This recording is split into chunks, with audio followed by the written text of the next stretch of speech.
Thank you, and thank you very much, Tim, for your kind words of introduction.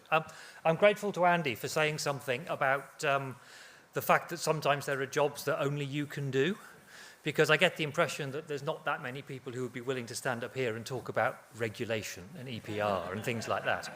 And Tim was saying, of course, that the purpose of the SPA is to talk about things that help you grow and build and improve your business, which is not quite what I'm going to be talking about today, if I'm honest. So there are three things that are on the list. PPWR, so the packaging and packaging waste regulations, EUDR, the European Union Deforestation Regulations, and EPR, sort of extended producer responsibility. So death by acronym coming up for the next 15 minutes, and I apologise in advance. So we'll start with PPWR. PPWR entered into force on the 11th of February 2025, and the secondary laws are coming into effect between 2026 and 2028 as they go through the legislative sausage machine of the European Union. And there are going to be 50 delegated acts, there or thereabouts. So we thought that it was all done with the actual regulation itself, but we're now going to be going through the same loop effectively 50 times when the European institutions are putting together the detail of how it's going to work. And FEFCO, which is the European Corrugated Association, is leading on the development of the industry's response to these legislative proposals. And there are probably two particular areas that are worth drawing your attention to. The first is the design for recyclability, which is currently being undertaken by the Joint Research Council of the European Union. And the second is the labelling. If we thought that UK recycling labelling was complicated, this is the current draft of what is being looked at by the Joint Research Council with regards to European labelling. So you can see lots of different materials there, lots of different products, lots of different subgroups within those products, different colours. And the conversation, well, will the consumer understand this? Will people actually know what to do when in front of their bin at 10:30 at night and it's raining and they've got to put the recycling out? Are they actually going to do it? So, we'll see. So, PPWR is obviously a European regulation, but there are a number of things that UK companies will need to look out for. So the first is understanding if you have customers in the EU or if you have customers who are exporting to the EU, what are the requirements that you're going to need to put on the boxes that you're selling? Second issue, of course, is how is all this going to be applied with regards to Northern Ireland? That's not clear at the moment. There's still a lot of conversations to take place about that. And then the third is, and we'll come on to this in a minute, is how does this influence or is consistent or not consistent with UK legislation, particularly, for example, EPR? So if there are provisions in the packaging and packaging waste regulations at the EU that are not consistent with UK extended producer responsibility, that starts to make trade with Northern Ireland, for example, rather more challenging than it perhaps already is under the Windsor framework. So these are the sorts of things that CPI, the team who work for me at the moment, so Dimitri Rapu, Phil Fenton, both of whom I know have spoken to these conferences, and my successor when he's on board in the autumn, they're the sort of things that we're going to be looking at in significant detail. So the next thing I want to talk about is EUDR, the EU Deforestation Regulations. Now, EUDR enters into force at the end of this year. It's been delayed by a year. And the aim of EUDR is to try and act on the deforestation of the world's forests by making sure that products linked to deforestation can't be sold on the European market. So far, so laudable. But it's created an enormous number of challenges in being able to actually demonstrate compliance with those rules. So issues like downstream operators such as yourselves, what are you going to need to prove? And where are the data requirements going to be for people like yourselves? What happens if you export something from the EU and then re-import it? For example, not quite in this industry, but in the tissue industry, it's very common to import European pulp, process it in the UK, re-export it back to the EU. So what does that mean in terms of regulatory compliance? And then there's a whole other series of challenges around data collection using the Traces system, which is the database that the European Union has put together to try to manage the data requirements so that you can prove that this material was not linked to deforestation, not linked to forest degradation, and potentially this material over here was linked and therefore cannot be sold into the EU. So the ability to clarify the status of the product and make sure that you're selling what you think you're selling is actually going to be very, very important going forward. So a couple of reminders. Firstly, EUDR does not apply to recycled materials. And I know that many of you will be focused very largely on recycled materials. But it does apply to virgin fibre products. And it also applies to things like wood pallets. So any material that is forest-based that is being shipped into the EU will potentially be covered by this. And one of the central questions is the regulation workable with the right guidance, or is it going to need an amendment to make it workable? And views differ on this, and particularly views differ among some of the international trade associations that are looking at this from non-EU, non-UK aspects. So I recently attended a meeting under the auspices of the United Nations, and we had together the equivalents of me from the United States, from Canada, from Brazil, from Japan, from Australia, New Zealand, South Africa, and so on. And they've really got three main concerns. So the first is the guidance isn't statutory. So it's all very well the European Union producing guidance, but if the guidance is not going to be taken into account by the Court of Justice when it comes to dealing with any infraction proceedings that are brought, then the guidance is potentially worse than useless, because not only will it not confer any kind of deterrence against prosecution, but it will actually potentially lead you in the wrong direction, where you'll be doing something that actually ends up being deemed to be unlawful. The second is the issue of geolocation. One of the principal duties of EUDR, the principal duties that EUDR imposes, is to be able to geolocate each forest product item from where the trees were originally harvested. Now, in something like virgin fibre paper, which might have come from many hundreds of trees from different supply chains with potentially different locations, different harvests through the pulp supply chain right up to the reel that gets delivered to your door, that could be incredibly challenging. One of my colleagues has estimated that a reel of paper could have as many as 1 million data points attached to it. And clearly that is going to be enormously challenging for companies to manage. And the final challenge is there's no internationally accepted definition of forest degradation. So the idea of EUDR is not just to focus on deforestation as either there's a forest or there's not, but it's also to do with forest degradation. So where, for example, in some countries it's still commonplace to harvest old growth forest as part of a sustainable forest management process. Now the EUDR may well consider that to be forest degradation, but that doesn't fit into the definition that pertains in that country. And because you then have conflicting regional definitions of a thing without actually having some sort of common definition, it runs the risk of making unlawful what are common and sustainable practices in the forestry area. So what are the things to look out for?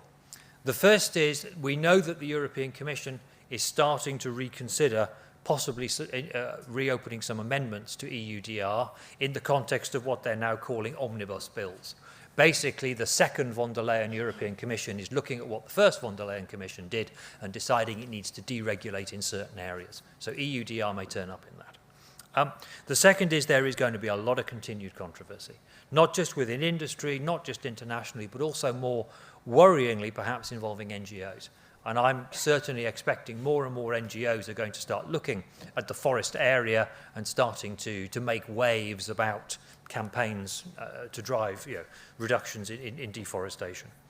And finally, we're hoping that there'll be some information available on how to engage with what's called Traces. Traces is the database that's going to be required for businesses to submit their information. And if you can't engage properly with Traces, then it's very difficult. In fact, it's impossible to place material on the EU market. So people who are exporting to the EU are going to need to know how to engage with Traces, and we're hoping to get more information available on that. Now, the final thing I'd like to cover today is EPR, Extended Producer Responsibility. So EPR has now been converted. You'll recall that we had EPR, Extended Producer Responsibility. We had simpler recycling, now called the Separation of Waste regulations. We had deposit return schemes, which have come in various iterations in England, Scotland, Wales, Northern Ireland. And we had the plastics tax. And there were these original collection of 4 particular pieces of legislation. Well, EPR has now been confirmed to be the foundation for the comprehensive packaging reforms. And there's been a statutory instrument has been submitted. The European Union has been made aware of that, as is the case under the Windsor framework, now in place governing the UK-EU relationship. And there are a number of things that are starting to come down in EPR as being set in stone. So the first is anything with a greater than 5% plastic content is now going to be excluded from the paper and card category and will be treated under EPR as a fibre-based composite. So that, I think, is helpful news in terms of streaming the right material into the recycling route where it is more likely to be recycled, and therefore improving the quality of material available both for the specialist recyclers of composites but also the mainstream recyclers of packaging papers here in the UK. So the second is that some of the governance and particularly the producer responsibility organisation is starting to get more closely set up, and that will undoubtedly drive greater engagement with the process, greater opportunity for businesses in the material supply chain to be able to make their views known. So please, contact Dimitra, contact Phil, contact me, and engage with us as we come to participate in this process where you see that there are issues that you'd like to raise. So the second issue that's started to become clear is about fees. And the idea is that the base fees that everybody's been talking about, so the current paper base fee, £215 per tonne, that is for the amber product. So that is for the middle of the road, averagely recyclable product.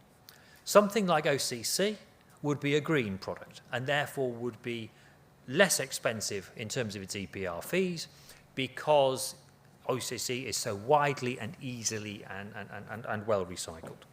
Something more difficult to recycle, like perhaps a multi-material composite with high wet strength treatment, a plastic layer, a foil layer, or whatever it might be, would be a red fee. And by virtue of being a red fee, it would start off life at getting 1.2 times the base fee, moving up to 2 times the base fee. So you can see, therefore, that the fee structure is starting to try to drive material away from the red products into the green products. It's not perfect. There are lots and lots of challenges with this. And we as CPI are trying to engage with the government to try and make sure that the benefit for the green products comes faster and that the malus, the disbenefit for the red products also comes quicker. We think this entry into force is too slow and too sloped, and so it won't provide the incentive for change that we're looking for. But it's a start in the right direction. And it begins to show how EPR could, if implemented properly, really drive a revolution in the recyclability of packaging. Next thing I wanted to talk about was the recyclability assessment methodology. I'm not going to go into all the detail on that slide. The slides will be available for you all after the event today. But really just to note that one of the big changes that's occurred in the recyclability assessment methodology that's now current as opposed to the previous draft is around baked-on food. And the old recyclability assessment methodology said that material that might be likely to have baked-on food should be in the red category. Now, there's no real stipulation about that at all. And we're quite concerned that that's going to lead to an increase in material being deemed to be recyclable, even though when it's presented, it will have half a lasagna, half a pizza, whatever it else on it. And obviously that's not going to be very helpful in recycling terms. It's not going to be helpful in terms of improving the circularity of the material and the reputation of fibre-based packaging, which is what we all want to see. Again, this is just a sort of a slide of the pros and cons with regard to recyclability. So on the good side, we have the 5% threshold for fibre-based composites. We have the fact that our own industry design for recyclability guidelines and the RAM are quite close together. But again, we have the challenges with regards to some of the non-paper components and also some of the food waste items. Fibre-based composites, I think this is, again, one of the most important areas. What we want to make sure is that material gets streamed in the right direction. So easy to recycle material can go into a standard paper mill and can be easily recycled.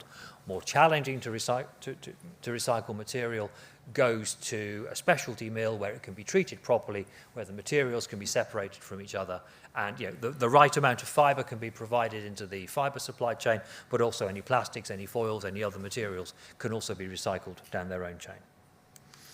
Last slide, which is coming up on the issue of PAC UK. PAC UK is now the management body for extended producer responsibility. One of the things that they can do is they can look at the efficiency and effectiveness of local authority recycling. And in the event that local authority recycling systems are deemed to be not efficient or not effective, they can apply a sanction of up to a 20% reduction of EPR payments to local authorities. Now again, we as CPI and representing the industry, we have been very much campaigning that what the systems that are set up need to be responsive to industry need. It can't just be a packaging tax for the existing status quo for what is happening. It does actually need to have a method in place to drive improvements. This isn't perfect. It isn't going to do everything that we've asked for, but it's at least the beginnings of a step in the right direction. And hopefully it will over time show that money gets funneled towards the most efficient and effective ways for local authorities to manage their recycling. So with that, I will say thank you. Very, very happy to answer questions. And just on my own personal behalf, thank you all in the SPA for the very warm welcome I've had at a number of different conferences, and I'd like to wish you all the very best for the future. Thank you.